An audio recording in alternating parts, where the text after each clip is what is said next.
got straight onto the phone with, your friend group who's all part of this close circle. I mean, I know of the four victims, Kaylee was probably the one you knew the best. Is that fair to say? Because you're an AFI, she was an AFI.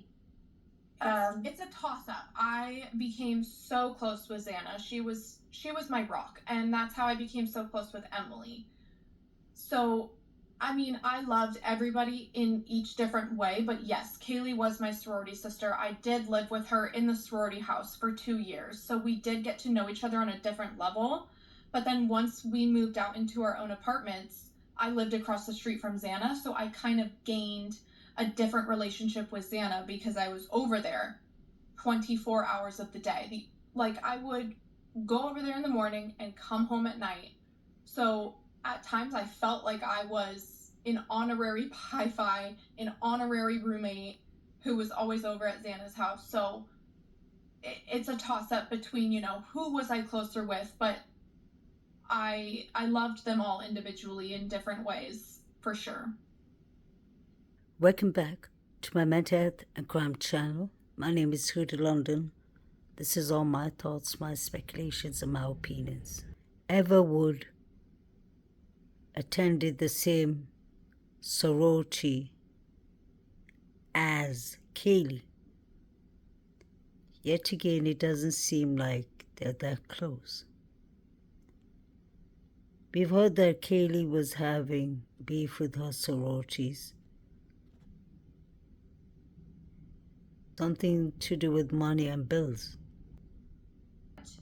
That prosecutors thought was important to talk about at a trial. So it could have been a number of things. I was subpoenaed by the defense, so I would have been having to answer the questions to Ann Taylor. Obviously, I probably would have been cross-examined by the prosecution side as well, but it was either because I was on scene that morning and Ann Taylor wanted to know what I saw that morning, what information was said at the time of the crime scene when we were all sitting outside to try and poke those holes, or she was calling me because of the relationship of my apartment and I can see directly 1122 King Road. That could have also been another factor. And then the third factor was when I got pulled into the police station the morning of November 13th, the police had asked me during my interview or investigation, was there anything that we need to know about that was out of the ordinary or scary within a certain time frame? And I was like, wait, yes. So on October 14th at about 1:03 in the morning, I have metal stairs that go up to my apartment. So the metal stairs are actually attached to my apartment. So you can hear footsteps and it shakes the entire apartment. So I heard these footsteps coming up my stairs. And I heard my doorknob, because it was a pretty finicky doorknob, and I actually got a deadbolt added to it right when I first moved in a year prior to this incident happening. I heard my doorknob like try and open, and it was locked. And I at first was a little freaked out, but then I realized it's Moscow. Moscow's safe. I've never had an issue or a fright or a feeling that Moscow was unsafe. So my initial reaction was, this is just somebody leaving a party. They're probably intoxicated. It was an accident. They might not know where they're going, or they were just trying to come into my apartment and say hi as an old friend. Then it got me started thinking after the incident happened, what if it could have been the defendant himself? There were many weirdos roaming around trying to open doorknobs. There was the guy with the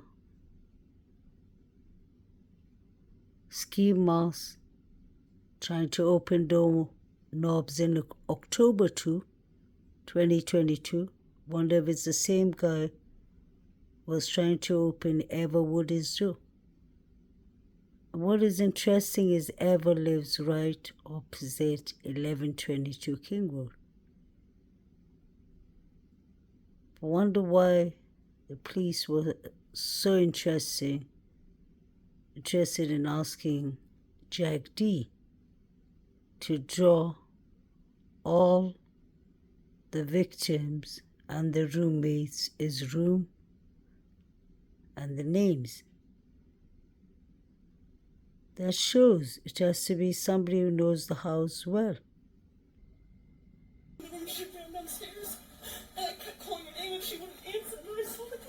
Dylan is explaining to Jack D. Interesting.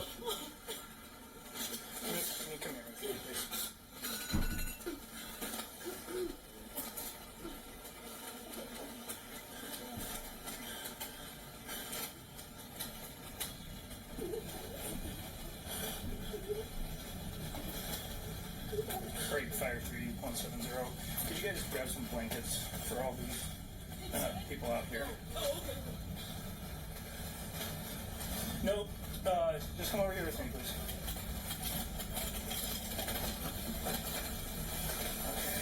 Okay. Is your driver's license right? Yes. Okay. How much have you seen of that? No, I don't really know. I just saw my friend because we were so scared that we can help us, and that's all I saw. Told us not to go in. That man right there. That I'll show you that. They're going there. Yeah, that's when he told us we need to call us. Jack D? You mind just waiting over there for me, please? Okay. Now I heard you talking about last night. Yeah. Okay. You know, the more we know right now, the better. We start this process. Yeah. Somebody will probably be revisiting this interview with you very soon. Again, okay? So you're probably gonna have to retell the story quite a bit. That's fine. All right. What do you remember seeing? What started? I remember, I was in my room, and I was trying to go to bed, and I heard Kaylee, who, ex-girlfriend, who has a dog in her. Real fast. Which one is your room? Kaylee. Which one is your room? Oh, Room are you in?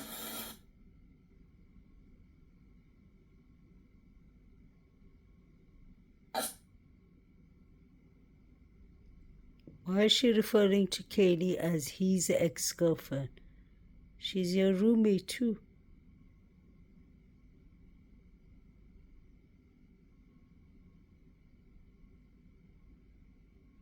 You were in that room? my room, not Xana's room.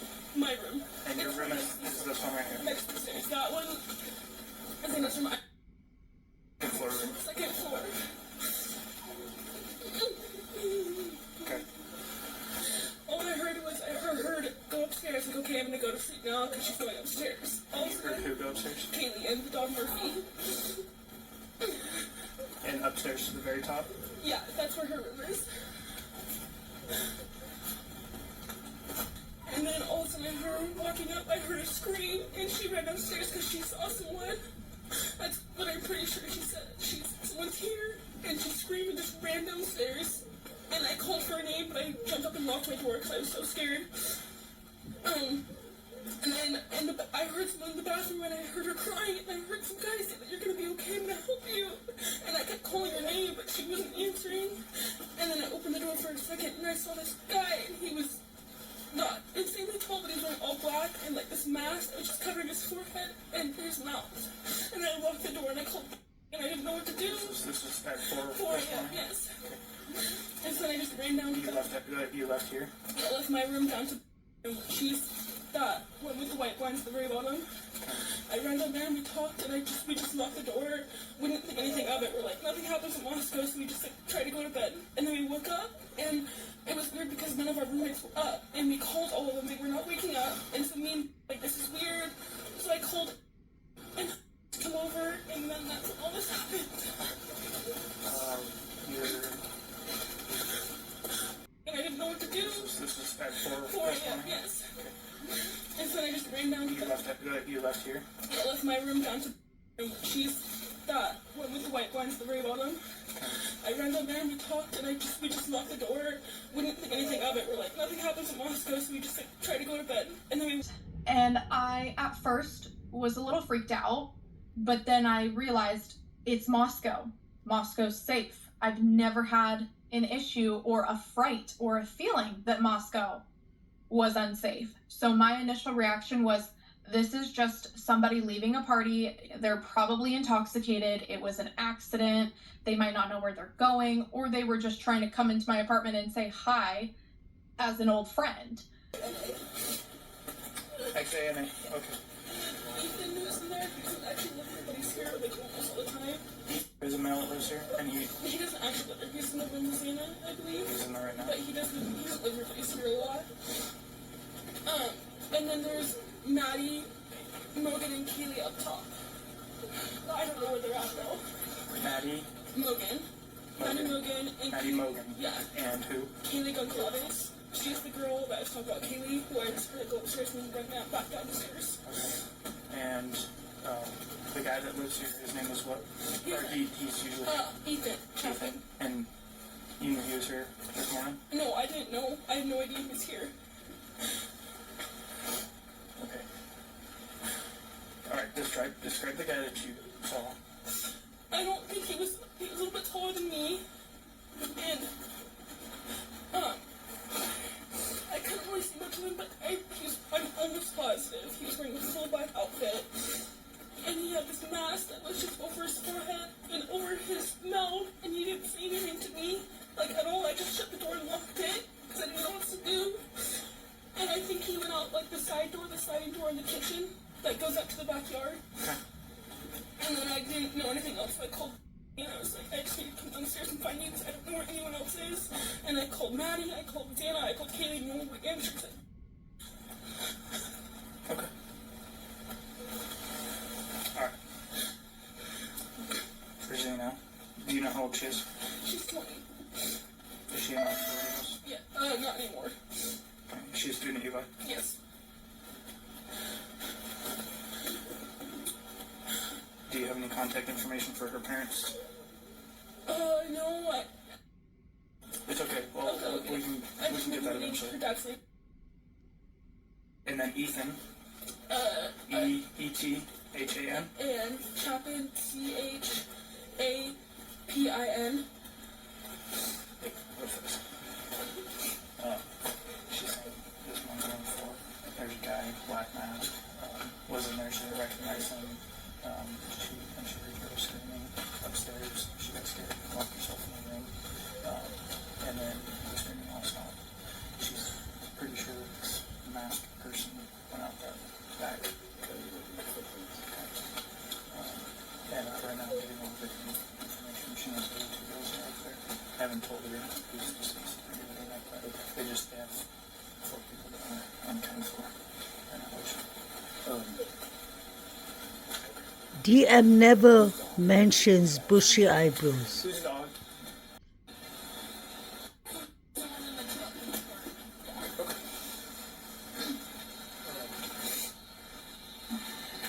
She never mentions bushy eyebrows.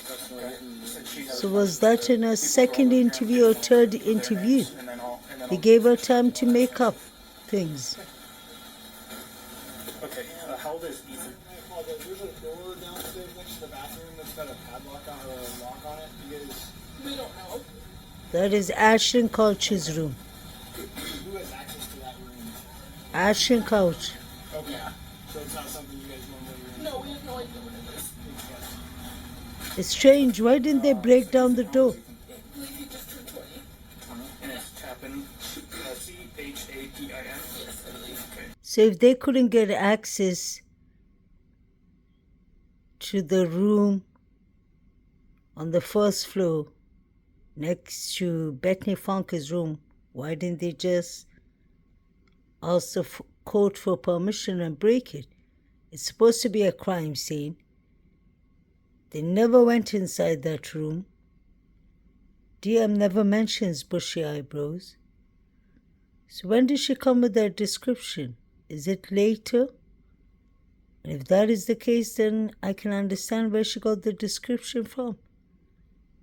From the Vampire Diaries, Stefan and Damon, definitely. Doesn't Stefan look a bit like Brian Kohlberger? The eyebrows, the hair, the height. GM took the whole description of Stefan Salvador from Vampire Diary. And when he chases Bonnie down, who's supposed to be a witch, he says, "Don't worry." He says, "I'm here to help you." Was she getting all her bright ideas from here? Look at the bushy eyebrows. When you think about it, both the brothers, Stefan and Damon, both have bushy eyebrows. Is that where DM was coming with her description from? And pay attention to the fact that she said, when the officer said 6 feet, she said, yeah, maybe 6 feet, maybe 2 inches taller than me or 2 inches shorter than me. So was the officer putting words into her mouth? Just wondering. I'm here to help you.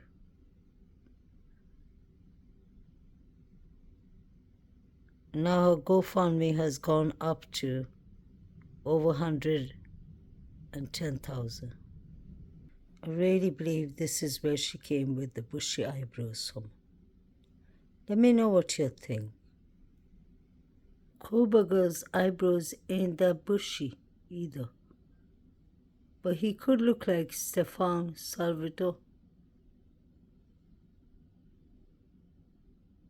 I really believe that she was buying rugs from that house. There has to be a reason for him to be going there. I find it really strange that DM was only talking about Kaylee and not about Maddie and Zana. She never mentioned Maddie at all. Maybe once when the officer asked her for the names. Besides that, she's only interested in Kaylee. This person is Emily, Hunter Johnson's girlfriend. Look at the knife she's carrying. I really believe these people had access to all kinds of weapons. Let me know what you all think. Was DM giving the description of Stefan Salvador from Vampire Diaries? Is that how Beaker got arrested? And she got I'm here to help from Vampire Diaries too. She must have got all the violence and all these ideas from the Vampire Diaries too. Please let me know what you think. Please like, share and subscribe.